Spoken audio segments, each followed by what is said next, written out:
Ngayong adlaw guys, isuroy ta mo karon diri sa engine room sa LCT. So mo ni guys ang engine room diri sa kayo. Tinuod lang kinahanglan jud diri o protection sa kadunggan. Mo ni guys ang ilang generator guys nga nagguba, nasunog na atong isang adlaw. Karon in progress pa ang iyang repair.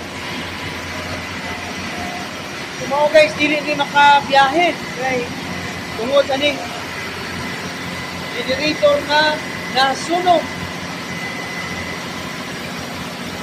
Ani guys, mo ni ang starboard na makina, main engine sa starboard, kay duha may makina ani.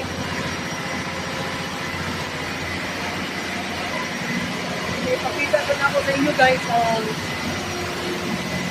makina sa port side. Mo ni guys ang main engine sa port side. Kanya mga panel board.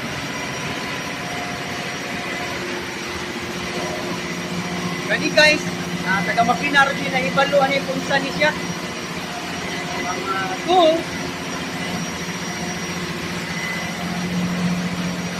Third tube, third tank. Yan po sila ikuan guys, gamay nga workshop.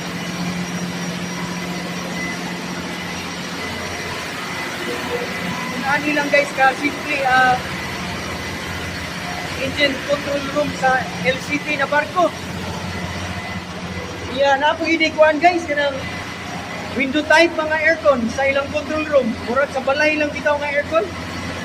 Yan, syempre mga control panel, yan, abo diri fire hose box. Kani guys, wala ko kabalo kung saan ni taga-makina rin ay ibalo kung saan na. Daghan diri guys og mga components na di na to pwede hilabtan kay taga-makina rin nakasabot. So, makita sa nako sa inyong guys ang ilang engine control room. Napo ni sila yung control room diri.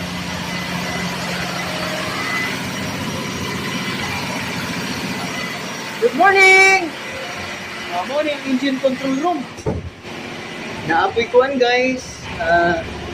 Telepono. Muna siya kuan guys. Ini marine battery-less na telephone. Imulan ni siyang Toyoko ni guys.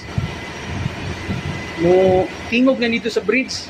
Ang gamit ani para makipag-communicate ka sa bridge ba. Naanan ning kuan guys. Siyempre kanilang mga panel sa kuryente siguro ni pwede